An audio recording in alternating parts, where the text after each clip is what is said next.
I'm sure you've all heard about the 6-Day Star Blanket by Betty McNitt.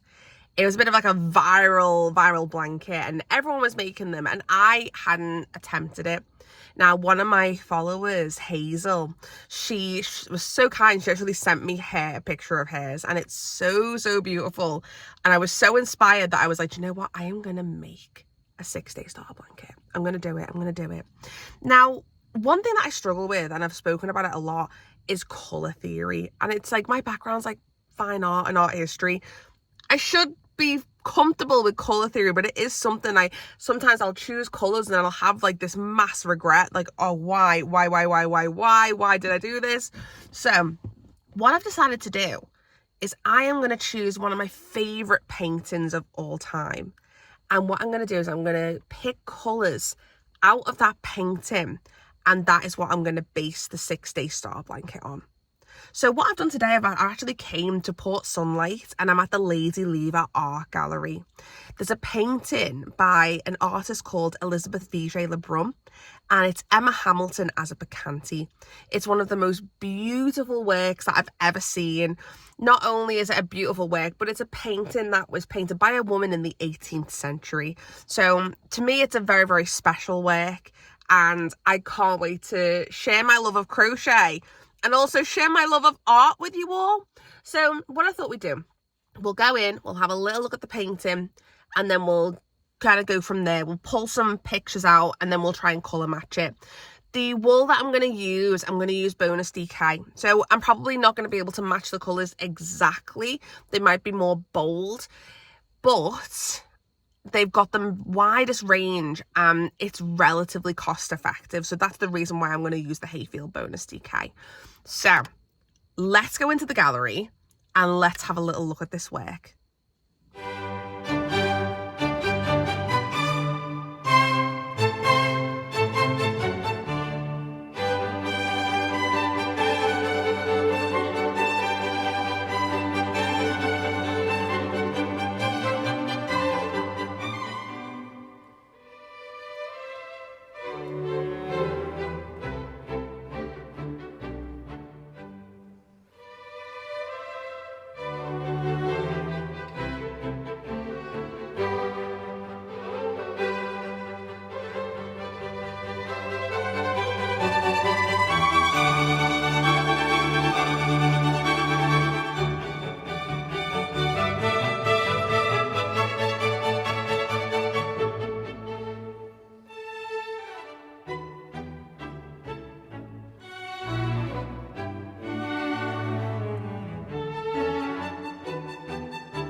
So I hope that you understand why I've chosen this work for the inspiration behind this 6-Day Star Blanket.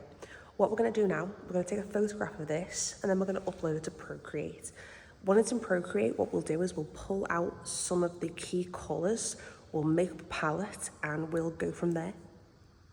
So I'm using the app Procreate, and what I've done is I've put this picture of Élisabeth Vigée LeBrun into Procreate, and what we are going to do is we are just going to pull out different colours from the painting, and we can just get an idea as to maybe like what kind of colours we can use, and see if we can find colours that are going to sort of match what we're doing.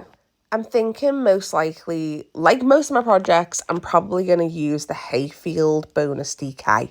Because Hayfield Bonus DK, they have just got such a wide range of colours. Oh my gosh, look at that red. Isn't that gorgeous? But yeah, I'm thinking if you look on like the Sidar website, you notice there I said Sidar, I didn't say Cedar. For those of you who are watching this video for the first time and you've never ever watched any of my videos, I have got a track record of mispronouncing things, and one of the things I mispronounce is Sidar. I just want to say Cedar, and I don't know why. Maybe it just feels like it's more fun to say. It's like Sostrengren. I was walking around for like 6 months calling it Sostrine Green, and no one corrected me. So I feel like, it's like, I need people to help me out. If I'm saying something wrong, please tell me. Please tell me. I don't know if I like this brownie kind of colour. I'm not sure. I quite like that kind of like peachy kind of colour, because that's one thing I really love about this painting is I really love that peach in her cheeks. I feel like it makes her so full of life, which Emma Hamilton was a character that was like so full of life, and I just think that having like that peachy kind of colour would be so important within the project.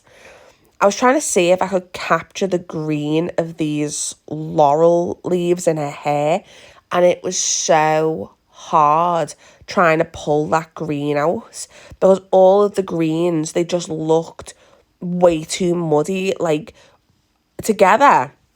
So glorious, so beautiful, but trying to pull like one of those tones out and letting it stand alone as just that tone was extremely difficult.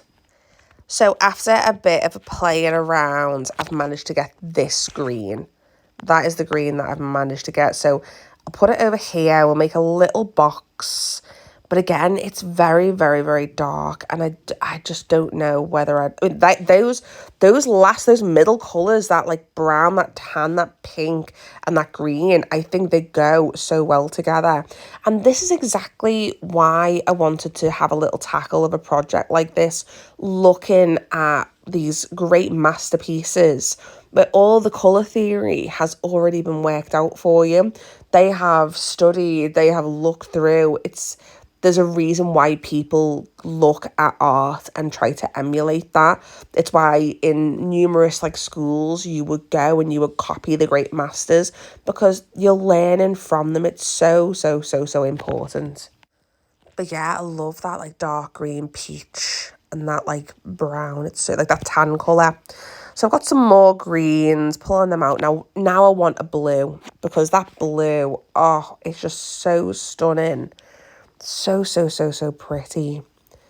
I also feel like I need to get a purple as well, and like maybe like a light kind of colour from the sky, because Mount Vesuvius, when I'm talking about this painting with my visitors, Mount Vesuvius, there's always a conversation like, why is Mount Vesuvius in the background?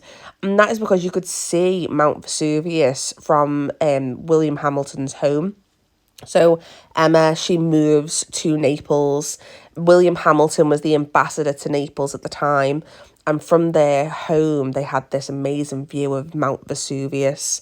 When Élisabeth Vigée LeBrun ended up in Naples, when she was sort of like in exile during the French Revolution, one of the things she comments on is when she arrives in Naples, still seeing like the smoke exiting from the top of Mount Vesuvius, and that being like a really like striking thing that she saw.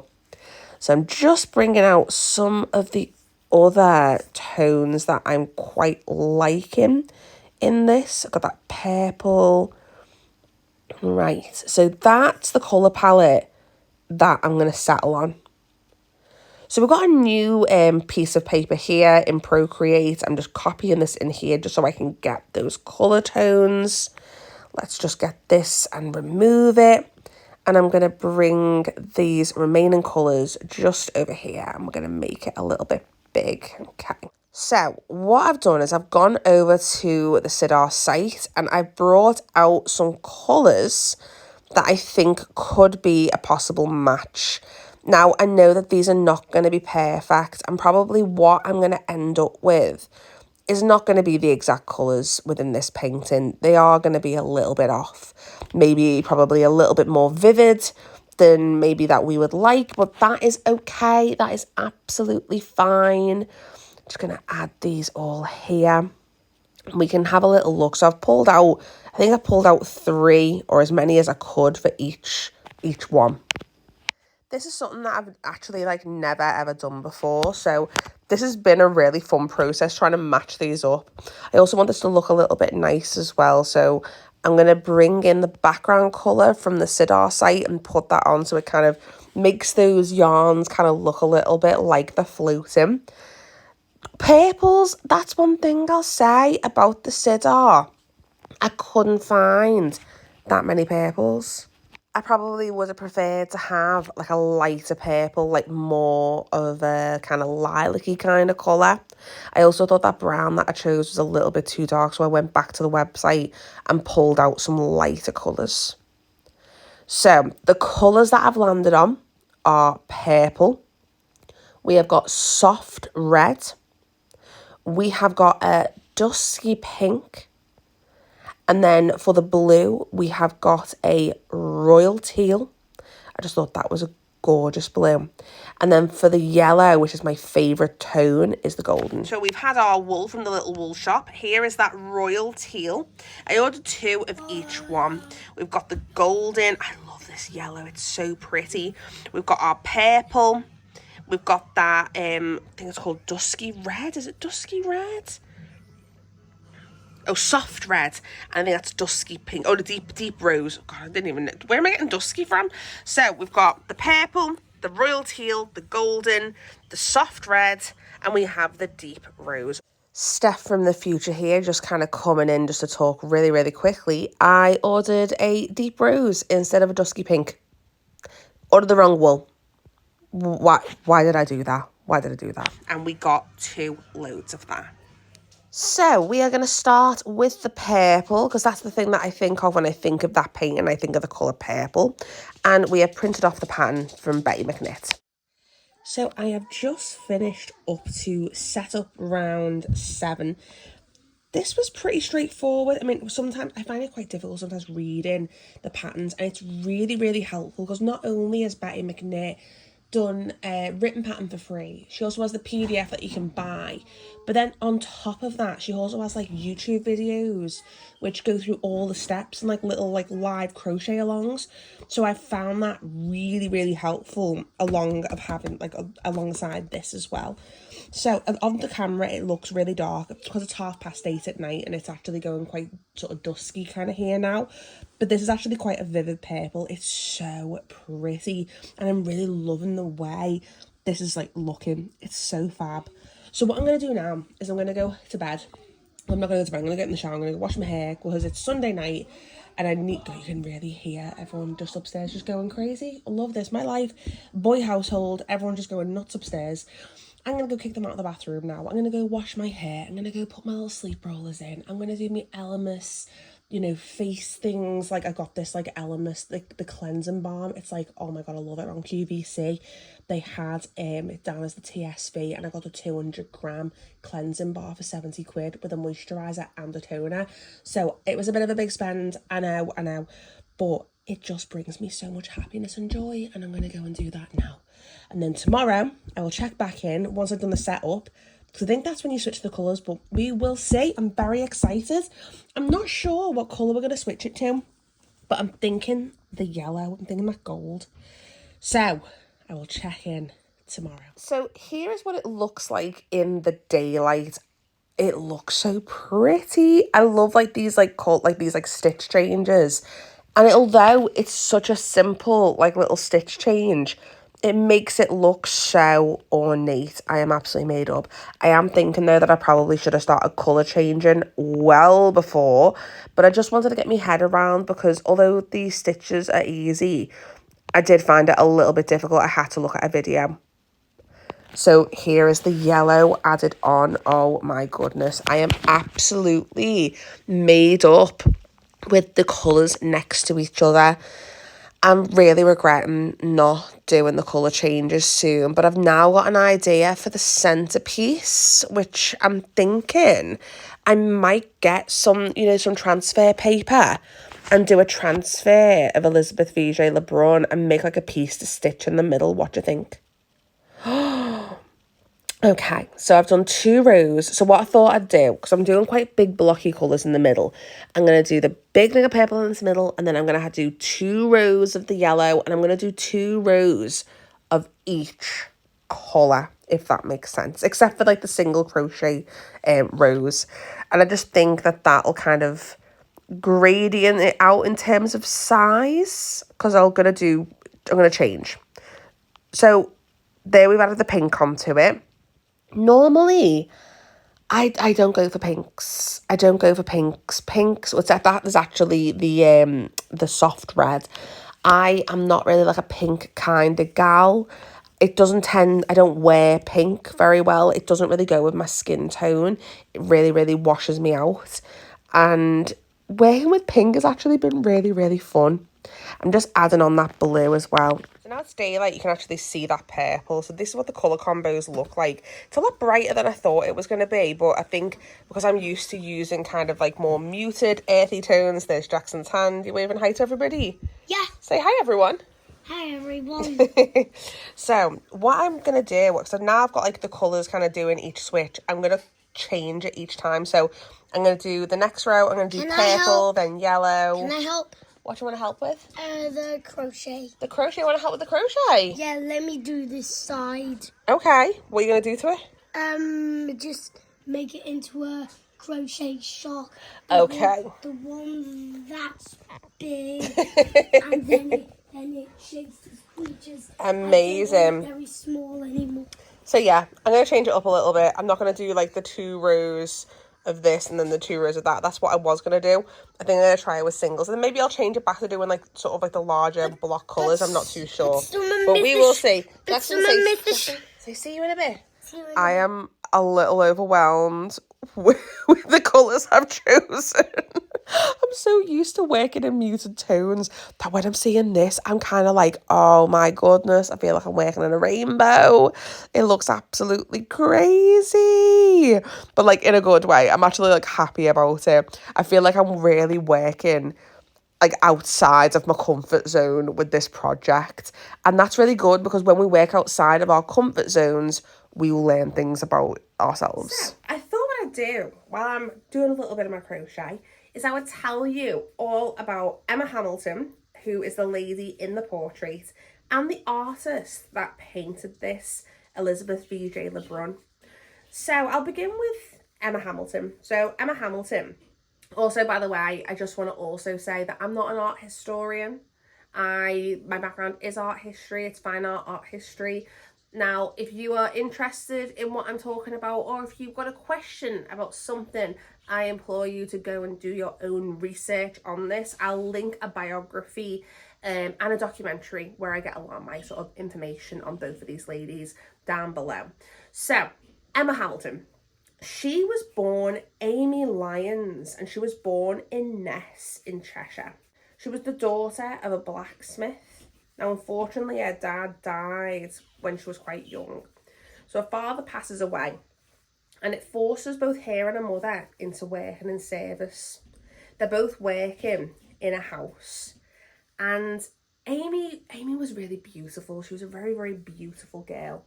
And she didn't want a life in service. What she wanted to be an actress. She wanted the high life.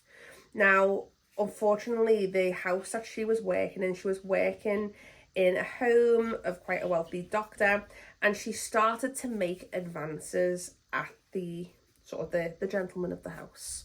The wife was not happy about this, and she asks her brother to employ Amy down in London. Now, he ends up taking Amy down to London, and she ends up sort of working in quite large houses. So she finds herself working in some quite minor roles in the Drury Lane Theatre, and she's working as a maid to a lot of the actresses. She just really, really wants to make it in the theatre. This is where Sir Harry Feathershowe becomes aware of her. Now, he is He's a character. He is well known for his parties. He's well known for liking the company of the ladies. And it's not really a gentleman that you really want to be getting involved in. She ends up becoming his mistress, and then he gets bored of her. And this is where Charles Greville comes in. He takes Amy as his mistress, and unfortunately, Amy finds herself in the family way. Now, he basically forces her to give up this child, and she forces her as well to change her name, and she changes her name to Emma Hart as a bid to protect her reputation. So she gives up the child for adoption, and she's living as his mistress. He realizes though pretty quickly that he is basically running out of money, and he is going to need to find himself a lady to marry that's going to keep him in the life that he has become accustomed to. So he has an uncle called Sir William Hamilton. Now, Sir William Hamilton, he was the ambassador in Naples, and he's just lost his wife. He's in his 50s. So he has this amazing idea, our Charlie, and he thinks, you know what? I need to get rid of my mistress. And Uncle William, he needs a new wife. So what I'm going to do is I'm going to tell Emma that she's going to go on a long holiday. She's tired. You know, she's been doing so much. We're going to send her on this long holiday. And she goes all the way to Naples. Imagine going all the way to Naples from London. From London. This is like horse and carriage. You've got highwaymen. It's an absolute nightmare. Think how long that travel must have took. And she gets to Naples and she realises that she's not going home. She's basically there to marry William. She's absolutely devastated. She's writing back to Charles. She's wondering where he is, what's going on. Is he going to be coming back for her? No, she's not. She's there forever. So she ends up living with William, and they're living together for about a year before their romantic relationship begins. And they courted for about a 5-year period before they actually got married. Now, Sir William Hamilton, he's quite involved in the court at Naples. Very, very much involved in the court at Naples. And the king, he's also a little bit of a womanizer. And he approaches Emma Hamilton and he kind of like propositions her for, you know, a bit of hanky-panky. And she kind of says to him, like, what are you doing? Like, I'm married to him. And, like, your wife's, like, right there. Like, ew, get away from me. This is me paraphrasing. So, she... Basically, the Queen witnesses this and is just like, you go, girl. You got my back. This is amazing. Guess who the Queen's sister is? Marie Antoinette. Now, Marie Antoinette, we all know what happened there. We know this point in history, the French Revolution is happening. The monarchy is under attack. You've got all of these nobles, all these aristocrats. Did I say aristocrats? Aristocrats. Oh my God. They are all kind of fleeing and they're all frightened for their lives. So there's a particular person in that court that has travelled so long and so far to get there. And it's a lady named Élisabeth Vigée LeBrun. Élisabeth Vigée LeBrun was the court painter to Marie Antoinette. And she finds herself in Naples after fleeing France. And it's here that she's painting the court there, and she gets introduced to Emma Hamilton. She painted Emma Hamilton 5 times, and this portrait she actually kept in her possession. It must have meant something to her. It was found by her nieces well after she'd passed away. Now, Élisabeth Vigée LeBrun, she's also is equally interesting as Emma Hamilton. Now, Élisabeth Vigée LeBrun, she's born in France, and she's born to her father, who was an artist, and I think her mother was a hairdresser. Now, Élisabeth Vigée LeBrun, it's very hard for women to get into academies. Women really struggled to get into the academies because women weren't allowed to go into life drawing classes. They weren't allowed to attend certain things. And a lot of the academies just wouldn't let women in. So trying to get any formal training is very difficult. Another big issue as well is you can't practice professionally unless you are part of an academy or part of a guild. Unfortunately, Elizabeth's father passes away when she's 12 years old. Now, it was only a short time that she was back in his company, because when she was born, it was quite common for sort of wealthy families to send their children away, and Elizabeth actually left the family home. And I think she lived away till she was about 6 or 7. So imagine being raised by a family, and when you're 6 or 7, coming back to this, like, you know, your actual family, and then suddenly it kind of, you know, you've got this father who's doting on you and helping you paint and teaching you these things, and then suddenly he passes away. That is a lot of loss to have dealt with by such a young age. Now, the family obviously need this additional income, and she starts to paint professionally. Unfortunately, she's not part of a guild, so that is a massive, massive no-no. This is where she meets her husband, Jean-Baptiste Pierre LeBrun. He was an artist, an art dealer, and he was very, very wealthy. He really, really liked Elizabeth, and her mother really, really encouraged the match. Mainly because not only is he wealthy, but he and her have this interest in art. They have this shared love. So it's something that they can, as a couple, that they can kind of both support each other in. And for the most part, at the beginning of their relationship, they had quite a supportive relationship. Now, eventually she finds herself in the presence of Marie Antoinette. Marie Antoinette's looking for a new painter, and here's Élisabeth Vigée LeBrun. Élisabeth Vigée LeBrun had entered one of the academies. She got her credentials. She was able to practice as an artist. And she is, you know, working, and she's painting these women. She's painting these women that are in Marie Antoinette's court. And Marie Antoinette becomes aware of it. And she's like, you know what, why don't you come and, like, you know, paint my picture? Now, the two women, I don't think you would say that they were, like, best friends or they were, like, in close circle. But they obviously had, like, a mutual respect for one another. There's one thing that Élisabeth Vigée LeBrun writes about, which, by the way, she has a diary. It's her own words. You can actually get the PDF online. I'll see if I can find it and I'll link it below.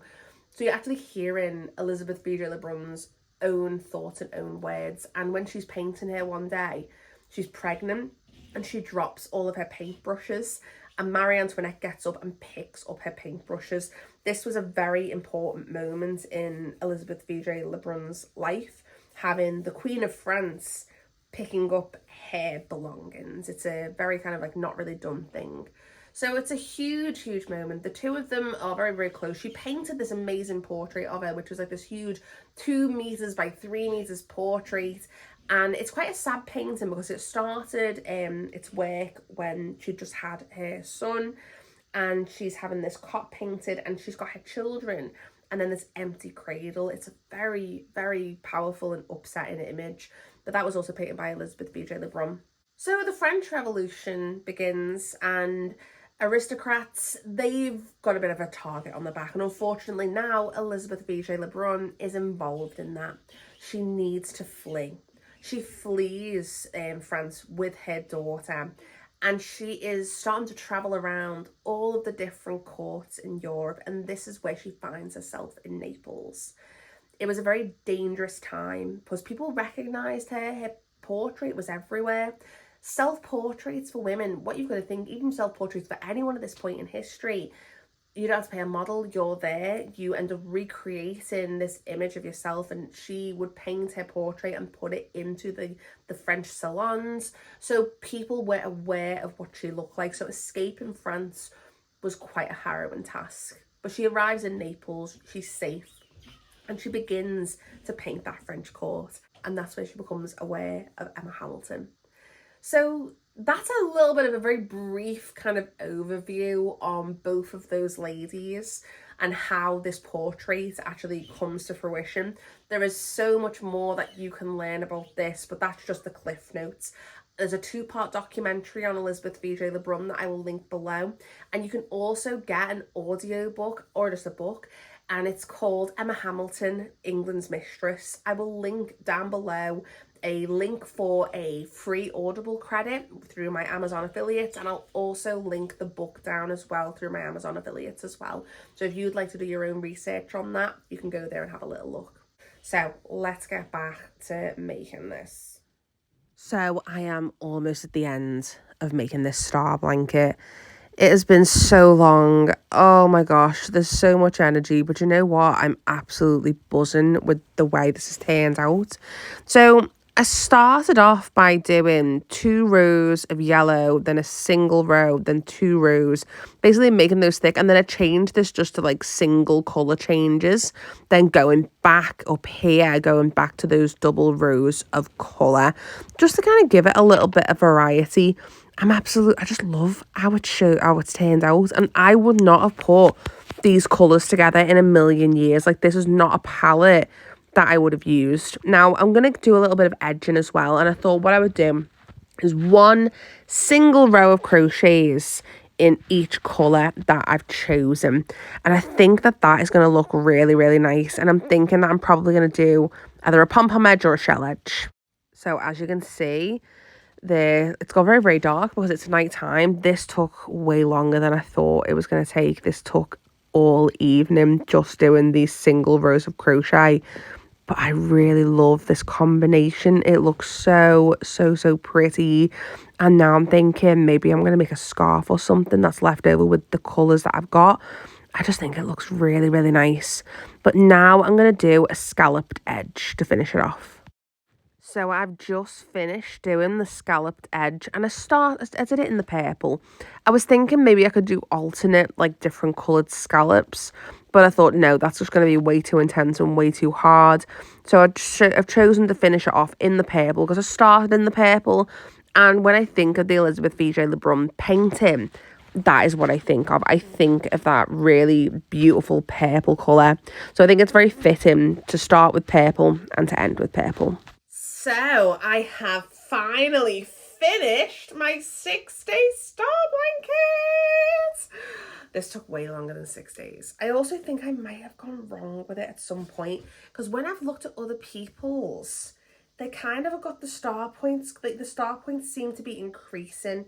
Mine though has only got 6, and it is kind of also ruching up a little bit, but I think that's mainly because I just wasn't paying attention, and I was just I followed the pattern to a point, and then I just kind of went off script. I just kind of went off on one. That's very me. That is very me. But you know what, the actual process of making this, I absolutely loved it. So in terms of the height of this, it kind of goes from my shoulders and stops at my ankles. So it's not completely enormous. It's like a 1-person blanket. When I'm sitting in my chair, it kind of just covers all of like the right parts. And because it's kind of ruched in, it feels like it's molded around to my body, which is so nice. Jackson has already kind of claimed this is his. He has been watching me making it, and he's like, "Mummy, are you nearly done with that? Mummy, you made that blanket yet? Mummy, can I play with that blanket? Mummy, can I get under that blanket?" He's just obsessed with this blanket. So last night, as soon as I finished it, it was thrown onto the floor, and suddenly all of his sea creatures were on it. So I might make him another one, maybe follow the pattern a little bit more, maybe to the T, and then maybe make it in all different colours of blue, and then he can have it as this like ocean blanket, and maybe do a smaller one for him. I've also got an idea to take this further. That middle part, this purple, I was thinking about printing off a picture of Élisabeth Vigée LeBrun's painting and putting that onto some fabric paper and then making like a centre part. But I haven't had a chance to do that, and right now I'm trying not to spend frivolously, and I don't need fabric paper right this second. That might be something that I do later on down the line. But in terms of the process, Hazel was the one that suggested doing this, and I'm so glad that she suggested doing the 6-day star blanket, because I've actually really enjoyed myself, and now it's starting to like inspire other things that I've got in my head. I'm also really glad this is the first time that I've taken colours from a painting and then brought that into my crochet. I am so glad that I did that, because this is not a palette that I would have thought of. Now, again, these colours that I've chosen, they're a lot more highly pigmented because of the type of like wool that I'm using. I haven't really completely closely matched it. It's just got an essence of the colours that Élisabeth Vigée LeBrun used. But I'm so glad that I pushed and went outside of my comfort zone, because even focusing on the colours that she's used has given me this whole different appreciation for the painting. It's just absolutely amazing. So I can't wait. I'm definitely going to do this again. Another painting that I have in mind is a painting by Dante Gabriel Rossetti, and it's called Dante's Dream. That's another painting that is kind of floating around in my brain, whether I have a little go and do that. Gotta do the copper hair, have a colour for that. So that is all I have for you today. 6-day star blanket. I hope that you've enjoyed watching this video. I hope that you've enjoyed coming along, going to the gallery with me, learning about one of my favourite artists. If you've enjoyed this video, we're trying to hit 5,000 subscribers on the channel. So go and give us a like, go give us a subscribe. And we also have an amazing community here. We have our Facebook group, Stephanie Mitchard's Craft Group, over on Facebook. So go and join that group and you can share your crochet creations with us. Have a lovely day, and I will see you either on Wednesday on the Chit Chat and Crochet podcast, or I will see you on Sunday where we talk about our crochet project of the week. Have a lovely day.